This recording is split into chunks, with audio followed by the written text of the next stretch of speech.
Dans cette partie du cours, on va faire l'étude des correcteurs. Alors l'objectif d'un asservissement, c'est d'améliorer les performances d'un système en boucle fermée, à savoir sa stabilité, qu'on a déjà vu, la précision, qu'on a déjà vu aussi, et la rapidité. La rapidité est liée au temps de réponse. Plus le temps de réponse est faible, plus la rapidité elle est bonne. Le système il est rapide. Alors, pour augmenter ses performances, on utilise un correcteur dans la chaîne directe en asservissement.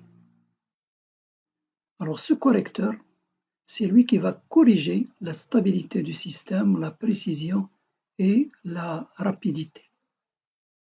Alors le choix de ce correcteur, il va se faire sur des critères. Donc on va imposer des critères à partir d'un cahier de charge à ce correcteur.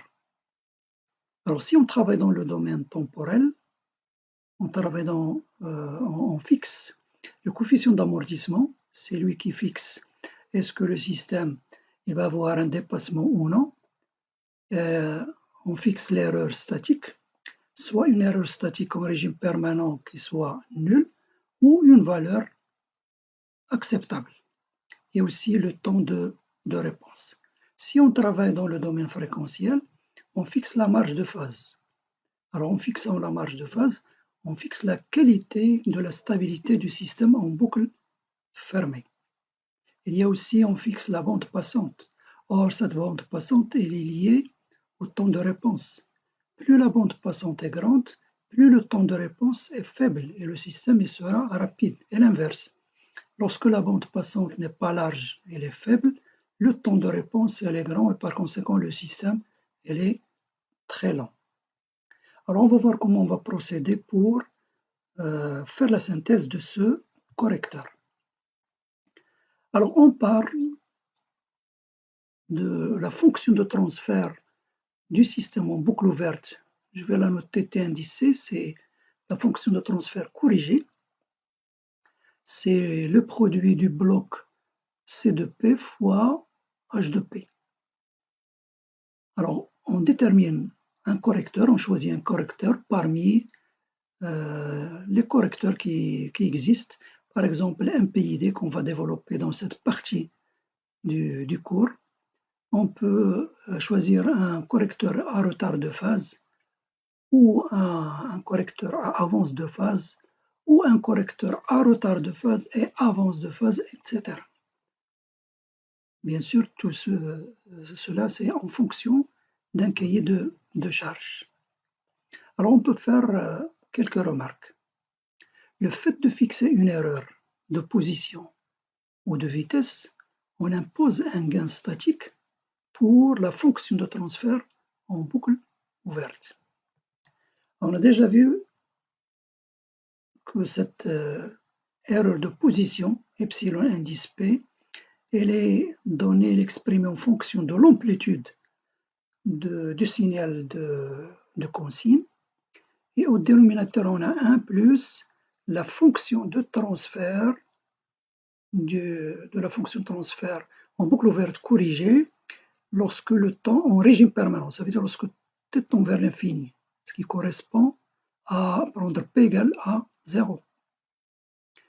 Alors lorsqu'on prend ici P est égal à 0, c'est le correcteur en régime permanent multiplié fois la fonction de transfert du procédé en régime permanent. Alors lorsqu'on fixe cette erreur de position, on fixe le gain. Alors ce gain, c'est le gain qui est le produit du correcteur fois H. Alors si le gain du correcteur, le gain du système ou bien du procédé est faible, c'est le correcteur qui va apporter un gain de telle manière à ce que le gain en boucle ouverte soit égal à 1. De même, lorsque on utilise l'erreur de vitesse, cette erreur elle est liée aussi, elle est liée au gain A du système en boucle ouverte et c'est le correcteur qui va corriger le gain. Alors, il y a une deuxième remarque, c'est lorsque on fixe une bande passante. Alors, lorsqu'on la fixe, on impose un temps de réponse.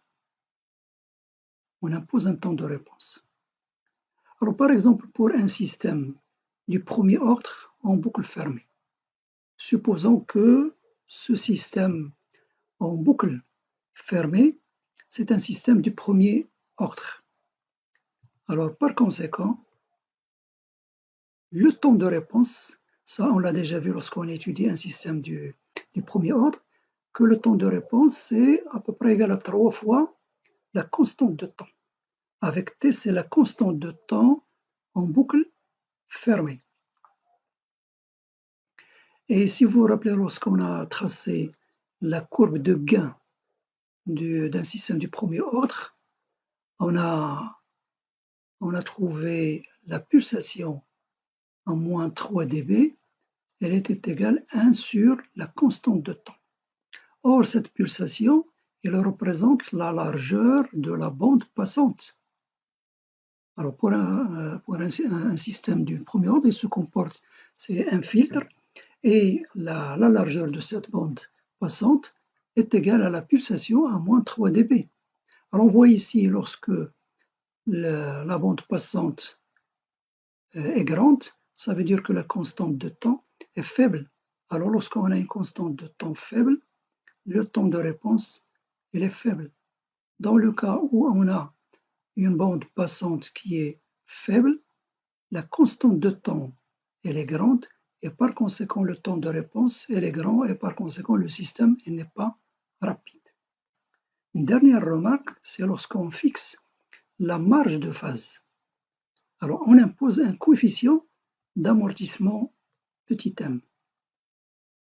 On a vu lorsqu'on a étudié un système du second ordre que le coefficient d'amortissement, lorsqu'il diminue, le dépassement du système, elle augmente. Et par conséquent, le système tend, il devient moins stable. Ça veut dire que sa marge de stabilité, elle diminue. Alors donc on voit que ces grandeurs y sont liées.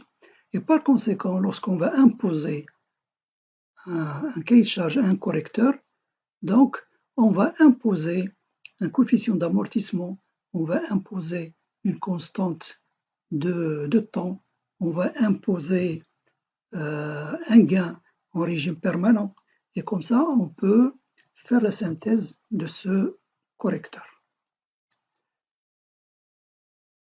Alors maintenant on va voir le premier correcteur que je vais expliciter dans cette partie du cours, c'est le correcteur PID. Alors c'est un correcteur proportionnel, intégral et dérivé. Le signal de commande, il est donné par cette expression. On voit ici la somme de 3 termes. Ce terme, on l'appelle, c'est le terme proportionnel. Celui-là, c'est le terme intégral. Vous voyez ici, il y a un intégral. Plus le terme action dérivée. Donc, il y a la dérivée ou bien la variation de epsilon de t, tel que epsilon, c'est l'erreur de régulation ou bien de réglage ou bien d'asservissement. C'est la différence entre la consigne et la sortie réelle. K, c'est un gain. TI, c'est un temps en secondes, c'est le temps d'intégration. T indice T, c'est le temps de dérivation, lui aussi, elle est en secondes. À partir de ce correcteur, on peut avoir d'autres variantes de ce correcteur. Alors, si on prend T tend vers l'infini et T indice T est égal à 0, ça veut dire le temps d'intégration et le temps de dérivation, il nous reste uniquement ce terme proportionnel. Donc, on va avoir un correcteur proportionnel. On va avoir un correcteur proportionnel intégral avec les deux actions si le temps de dérivation est égal à 0. Il nous reste ces deux termes.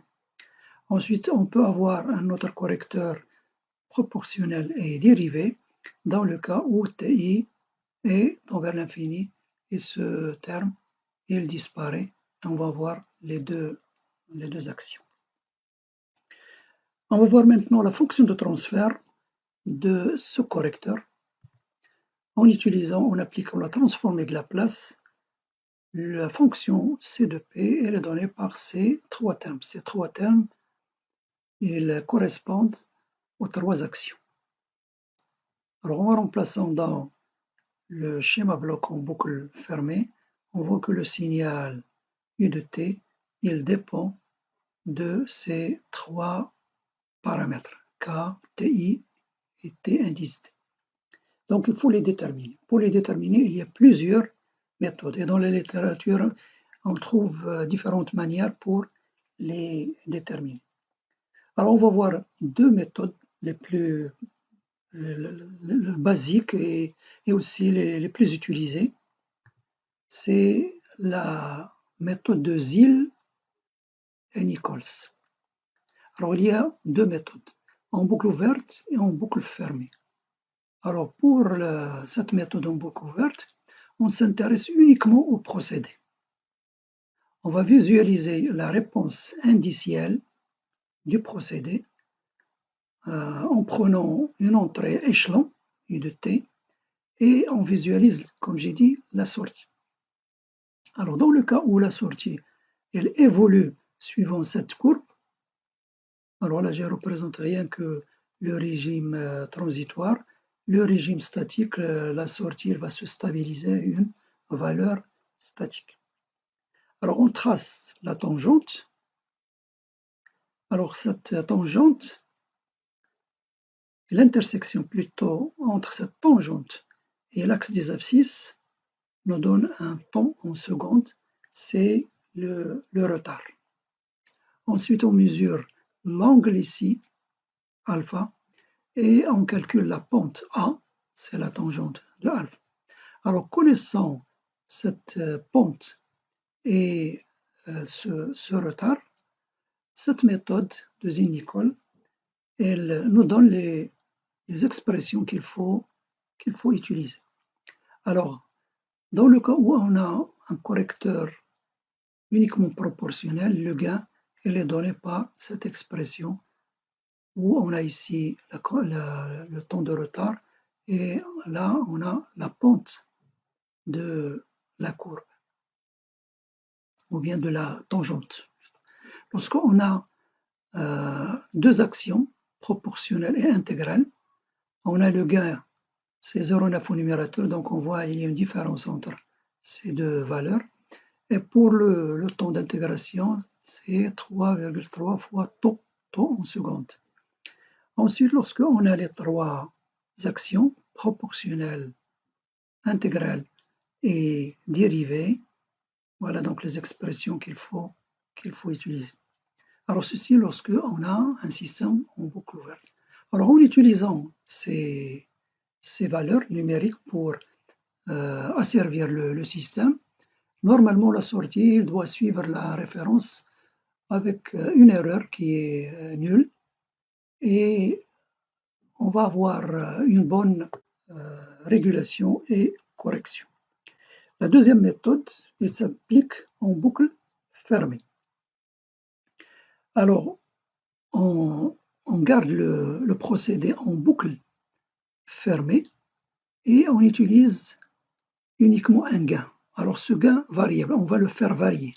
On va lui donner différentes valeurs, on va les incrémenter, on va l'augmenter. On prend ici comme consigne un échelon et on commence par une variable, un gain qui est faible et on visualise la sortie. On regarde la sortie.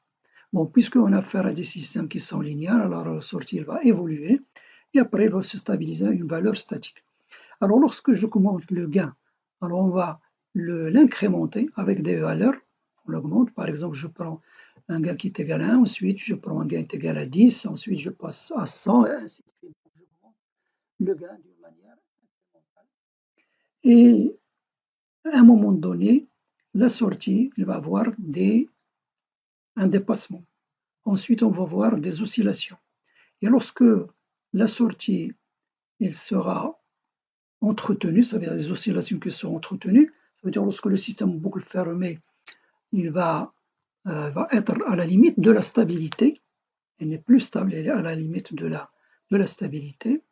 Cette méthode, il nous donne les valeurs qu'il faut utiliser pour les paramètres K, Ti et T indice T. Alors lorsqu'on a la sortie, elle évolue comme ça, dans une bande, et les oscillations sont entretenues, alors on note la valeur du gain qui nous a donné ces oscillations, on mesure la période ici d'oscillation en secondes, et après, les valeurs des paramètres ils sont donnés par cette méthode comme suit. Alors lorsqu'on a une seule action, c'est 0,5 le gain qu'on a utilisé. Lorsqu'on a deux actions, alors là on a 0,45 le gain d'oscillation, et pour le temps d'intégration, c'est 0,83 temps d'oscillation. Et lorsqu'on a les trois actions, on utilise ces expressions. Alors cette méthode elle est plus utilisée que la méthode utilisée en boucle ouverte.